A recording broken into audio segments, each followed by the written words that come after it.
Okay, chapter 13 is called The Weasel. The last chapter was called Food and Conversation.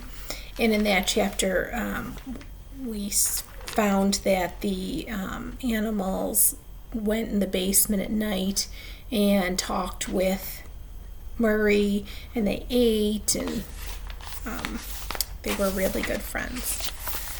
All right, chapter 13, The Weasel. It took several days after the ice storm before Professor Albert took Kona to Goosebery Park again. First, they had to wait for warmer air to blow in and melt the ice. Then they had to wait for park crews to remove the devastation of fallen trees. The sounds of chainsaws filled the air, leaving everyone in Professor Albert's house with a heavy heart, particularly Kona. He thought of Stumpy's cozy nest destroyed, all her treasures scattered and gone, and he wondered if he really would ever see her again. Finally, Professor Albert resumed his walks to the park, and Kona was mightily relieved, for he had hopes of hearing news there of Stumpy. With the warmer weather, many animals would be out. Someone was bound to know something. When he arrived at Goosebery Park, Kona could not help his hopes sinking a little. Nearly every tree had suffered some injury, and many had not survived at all.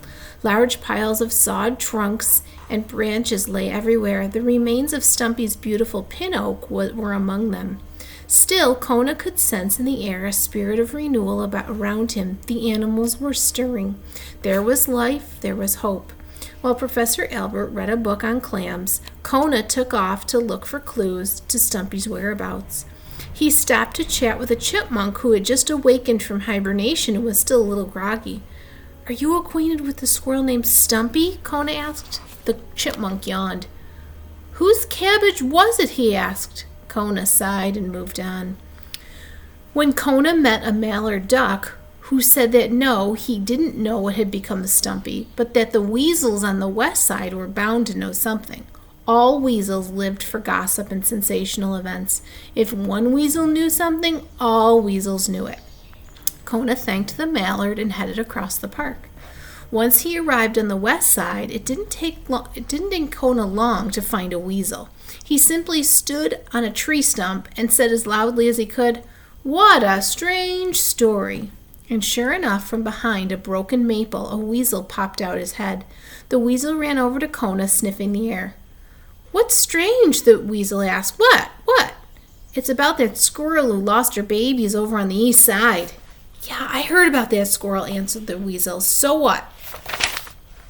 "Well," Kona replied confidentially, "I hear that a dog on Miller Street," do you know Miller Street? "Yeah, I know it. Go on," said the weasel.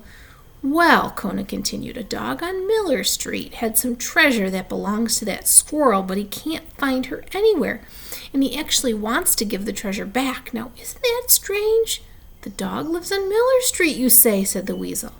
"Right," said Kona, thinking as fast as he could. "I hear he's planning to put a sign on his house tomorrow so the squirrel can find him." There's Kona talking to the weasel. "What kind of sign?" asked the squirrel. "Like welcome squirrel or something?" "No, I hear it's going to be a sign only the squirrel will know. It's a secret sign," Kona answered. "Imagine leading straight to treasure." "You're sure it's Miller Street?" the weasel, who was always interested in treasure, asked. "Oh, yes," said Kona. "Tomorrow night, a sign for the squirrel on Miller Street, I'm positive." "So, do you know what the sign is?" asked the weasel, his sharp nose twitching. "No," said Kona, "afraid not." "Then what good are you?" the weasel sneered, and he ran off to find another weasel who might know about a sign for a squirrel on Miller Street. With a sigh of relief, Kona watched the weasel run away. Then the dog turned and hurried back to Professor Albert and home, for he had a very important task ahead of him. Before tomorrow night, he had to think of a sign. All right, in the next chapter, chapter 14, is called A Brilliant Idea.